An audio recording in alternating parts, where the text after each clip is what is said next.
আমাদের পুলিশ প্রশাসনের তরফ থেকে আশ্বাস দেওয়া হয়েছে যে ইমিডিয়েট এটার বিষয়ে অ্যাকশন গ্রহণ করা হবে। আমরা জানিয়েছি আমাদের এর বিচার চাই, ন্যায্য বিচার চাই, না হলে আমরা গণ আন্দোলনের পথে যাব। প্রিয় দর্শক, সোশ্যাল মিডিয়ায় এখন যে একটা ভিডিও ভাইরাল হয়েছে যে মাফিকুল ইসলাম ট্রেনে যে ঘটনার বা দুর্ঘটনার সম্মুখীন হয়, তার প্রতিবাদ শুরু হয়েছে আর তার ফলস্বরূপে এফআইআরও চার্জ করা হয়েছে সেই মেয়েটির বিরুদ্ধে।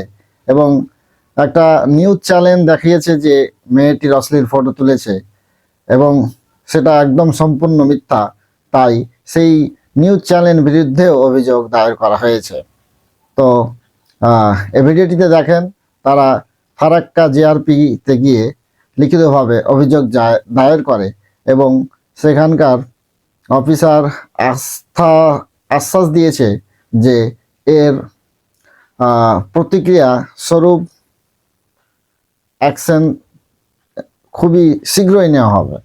তাই অপেক্ষা করুন, সেই ভদ্র মহিলার ভদ্রামু বের করা হবে কিছুদিনের মধ্যেই। কতটা সে ভদ্র এখন তিলে তিলে বুঝে যাবে। দেখুন এই ভিডিওতে। আপনি মাফিকুল্লাহকে নিয়ে গেছিলেন, কি অভিযোগ করলেন? ঠিক আছে, থাকেন না। মাফিকুল সাহেবকে আমরা আজকে এখানে নিয়ে এসেছিলাম আমাদের রেল পুলিশের কাছে। আমাদের তার উপরে যেভাবে টর্চার করা হয়েছে, সাম্প্রদায়িক কারণে, মুসলিম বিদ্বেষের কারণে ট্রেনে একজন মেয়ে তাকে যেভাবে মারধর করেছে এবং মিথ্যা অভিযোগে মারধর করেছে, তার দাড়ি ধরে মারধর করেছে, তার ধর্ম পরিচয়ের ওপরে আঘাত করেছে এবং তাকে হত্যার হুমকি দিয়েছে, ট্রেন থেকে ফেলে দেওয়ার হুমকি দিয়েছে, তার বুকে বারবার ঘুষি মেরেছে। তার বিরুদ্ধে আমরা অভিযোগ করেছি, আমরা এর বিহিত চাই। কারণ এই ধরনের অভিযোগ যদি আমরা না করি, আমরা এর প্রতিবাদে যদি সোচ্চার না হই, তাহলে দিনের পর দিন যেভাবে ট্রেনে মুসলিম বিদ্বেষের কারণে সাম্প্রদায়িক শক্তি আক্রমণ করছে, তাতে করে আমাদের ভবিষ্যতে বাস করা অত্যন্ত দুষ্কর হয়ে পড়বে। সেই কারণে আমরা আইনি পথে আমরা এগিয়েছি, আমরা এফআইআর করেছি। আমাদের মাফিকুল সাহেব তিনি এফআইআর করেছেন, পুলিশ এফআইআর গ্রহণ করেছে। আমাদের পুলিশ প্রশাসনের তরফ থেকে আশ্বাস দেওয়া হয়েছে যে ইমিডিয়েট এটার বিষয়ে অ্যাকশন গ্রহণ করা হবে। আমরা জানিয়েছি আমাদের এর বিচার চাই, ন্যায্য বিচার চাই, না হলে আমরা গণ আন্দোলনের পথে যাব। যে আমাদের যিনি মাফিকুল সাহেব তিনি যাতে বিচার পান, এবং মাফিকুল সাহেবের ইস্যুকে কেন্দ্র করে আজকে গোটা মুর্শিদাবাদের মানুষের মধ্যে অত্যন্ত বিতৃষ্ণা তৈরি হয়েছে, মালদার মানুষের মধ্যেও বিতৃষ্ণা তৈরি হয়েছে এবং মালদা থেকে বহু মানুষ এসেছেন, আসার কথা বলছেন। নজরুল সাহেব এসেছেন, কামিরুল এসেছেন, অনেকে এসেছেন, মালদা থেকে বহু মানুষ এসেছেন। এবং আমরা চাই যে পুলিশ প্রশাসন চটজলদি ব্যবস্থা নিক।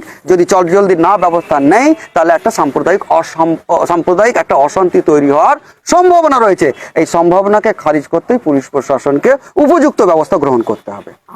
আমরা কিছু মিডিয়া বলতে গিয়ে একটু আগে আমরা দেখলাম যে আজ তাক বলে একটি চ্যানেল তারা খবর সম্প্রচারিত করেছে যে আজ তাক চ্যানেল মাফিকুল ভাই নাকি মেয়েটির স্তনে হাত দিয়েছিলেন। এখন এর ভিত্তি কি আমরা জানি না।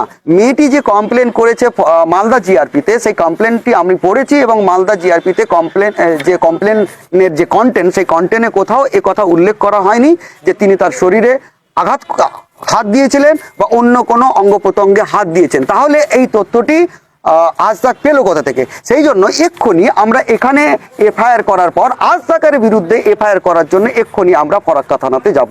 আপনারা দেখলেন এই ভিডিওটাতে, সেখানে দলটল বেঁধে কিছু সমাজসেবক, নেতাগণ এবং দাদাগণ সেখানে মাফিকুল ইসলামকে নিয়ে গিয়ে তাকে ন্যায় দেওয়ার আপ্রাণ চেষ্টা করেই চলেছে। আর আমরা আশা করব যে মাফিকুল ইসলাম এই অন্যায়ের জন্য, তার সঙ্গে যে অন্যায় হয়েছে সেটার ন্যায় পাবে এবং ভবিষ্যতেও যাতে এরকম না হয় সেই মতো সেই ভদ্র মহিলাকে শাস্তি দিতে হবে, যাতে ভবিষ্যতে এরকম কেউ করার আগে 100 বার যাতে ভাবতে হয়। তবে আজকের জন্য এইটুকুই।